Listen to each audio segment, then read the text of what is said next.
Welcome, everyone, to the Evolve podcast, supporting you to rise above all your limits, connect with the power of your soul, give and receive more love in all forms. I am your host, Tanya Penny, occupational therapist, intuitive, illness and trauma guide, author of the Connect with the Divine You book and journals. And in this episode, I'm going to be talking about rest. Rest, the thing that we need the most and most often resist, at least resist the amount that we really need. So, most of us have been taught that we can only rest if we are really sick. I know I learned that growing up. You didn't rest unless you were sick, because if you rested in the middle of the day, if you took a nap, heck, if you slept in a little bit, you were lazy, right? What's wrong with you? Was lazy. At least when you got older, right? As a child, they want us to take a nap. They beg us to take naps so they can rest, right? Our parents want us to take a nap so they can rest. Or sitter, teacher, whoever. But then when we get older, as we get older, right, first grade and on, we learn that rest comes secondary, right? Rest isn't a priority. But here's the deal. Rest benefits us, mind and body. We mentally and physically, heck, emotionally too, need rest. And a lot more than our superhuman, right? The part of you that wants to go, go, go, do. Yeah, we need a lot more rest than that part of us thinks. Okay. So why do we need rest? So yes, when we are healing an illness, so when I had MS, oh my gosh, I fought it, but I had to rest so much more than I initially could have imagined. Like my body needed so much rest. So we know that oftentimes when we get ill, it's our body's message telling us to slow down and rest, right? So many of us have to get sick in order to give ourselves permission to rest because we learned that growing up, right? Sickness equaled rest.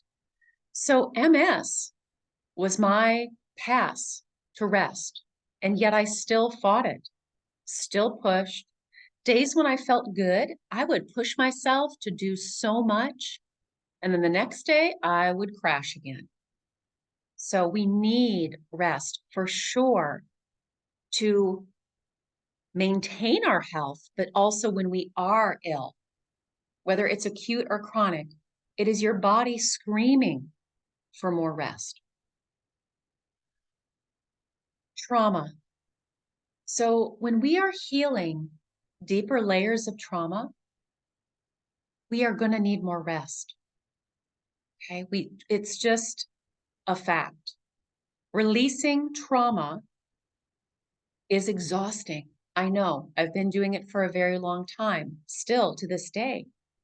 So I've really had to pare my schedule down as I've been healing deeper layers of trauma.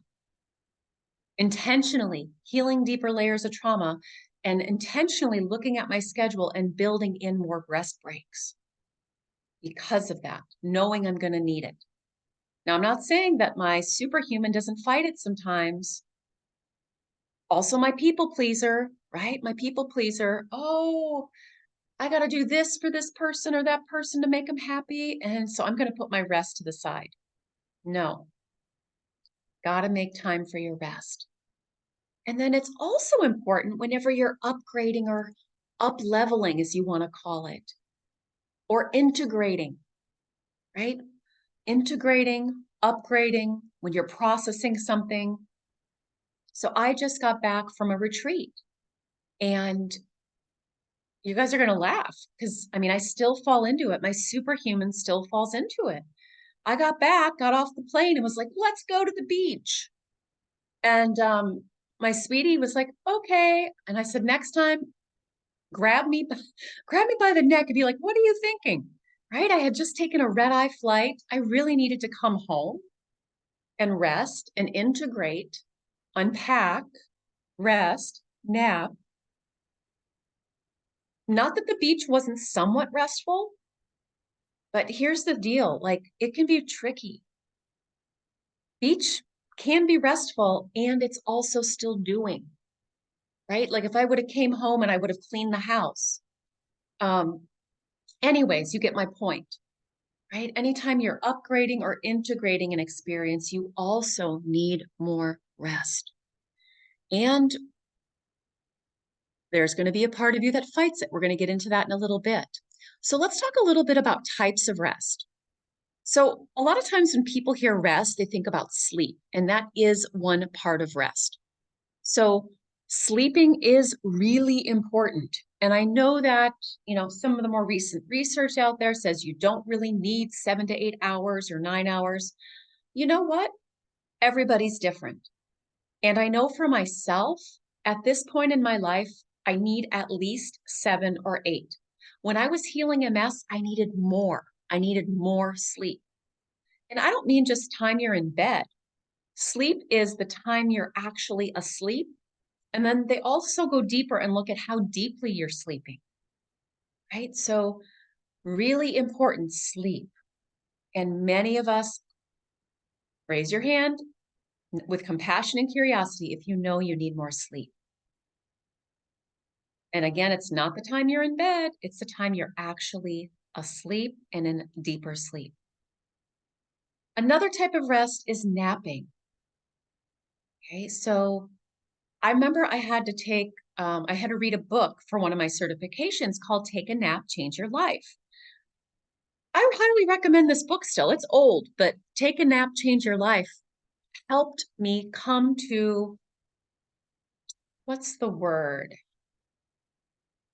I'm not going to say agreement. I can't find the word right now. Come to the acknowledgement that how important naps were. So if you think about it, most people get up in the morning and then they're on their hamster wheel until they go to bed at 10 or 11 at night. We need even if it's 10-minute, lay down or sit in a comfortable position, rest break, even if you're reclined in your car with the air conditioning on, the seat reclined. So we need midday rest breaks. Okay, we need midday rest breaks. And even if it's 10 minutes, even if it's 5 minutes, but they said in this book, research showed some of the most successful people in the world take a 20-minute midday rest break. It helps with productivity. So I knew I was forgetting one earlier. Why is it important? Productivity. We actually are more productive and efficient when we take a rest break midday. Midday for some people is whenever you eat lunch, before lunch or after lunch. Okay? So take a nap or a lay down rest break, even if you don't fall asleep. A midday nap or rest break. Okay? And then we have other forms of rest. Restful activities like a gentle massage, like a Swedish massage, not your deep tissue massage. That's not restful, right? So for some people, getting a pedicure is relaxing, or a manicure, a gentle massage. For some people, it's the very relaxing type of yoga, not the gym yoga or the exercise yoga that has you sweating and breathing heavy, but restful, gentle movement type of yoga or stretching. Okay. Another restful activity. So you want to think about restful activities as something that your mind and your body are at rest. If you're laying down, a lot of my clients will do this. Oh, but I was laying down scrolling on my phone. No, that's not restful, actually. That's your brain still having to work. So we want to be able to do something right? That rests your mind and body. So a gentle massage, if you can turn your brain off, meditation. If you're listening to music, gentle music, not words necessarily, like, you know what I'm talking about, like spa music, right? So music without words. An Epsom salt bath can be restful. Okay, so those are just some examples.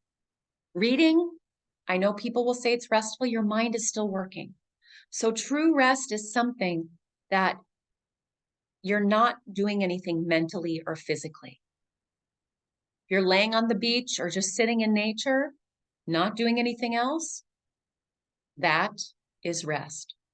Okay, lying comfortably or sitting down. So, types of rest. And I believe we need all three in different quantities depending on what's going on in your life. You're going through a stressful situation, you actually need more rest, right? Even if it's not an illness. Okay? So again, rest is important for healing, staying healthy, when you're healing deeper layers of trauma, when you're upgrading or integrating something, and to be more productive and efficient. Rest. So what are those limiting beliefs and fears that could keep us from resting? We have to work with these. Those of you who have been with me for a while know that this is a huge piece to all the work I do. Always looking at what are those limiting beliefs or fears that are holding us back from doing what we know we need to do to have what we want to have, right? So I find one of the biggest beliefs, whether, again, a lot of these are conscious, a lot of these are not conscious.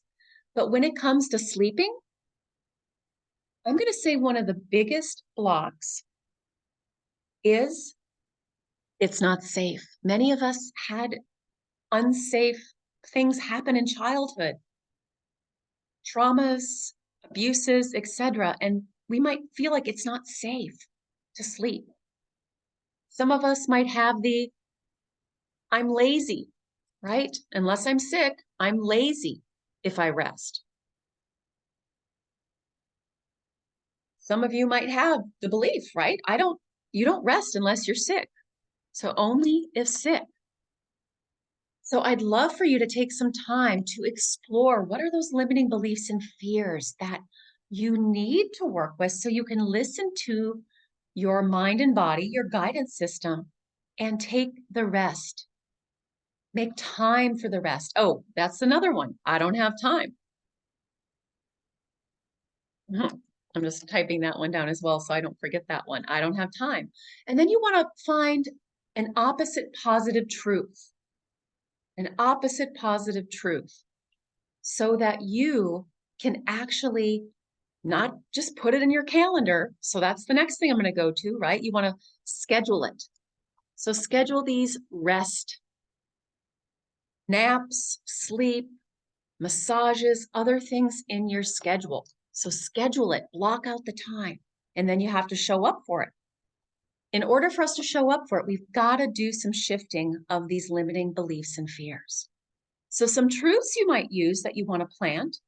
It's safe now for me to sleep, assuming it really is. It's not lazy. It's necessary for all the reasons I said, right? Not just if I'm sick. To stay healthy, it's important to have enough rest.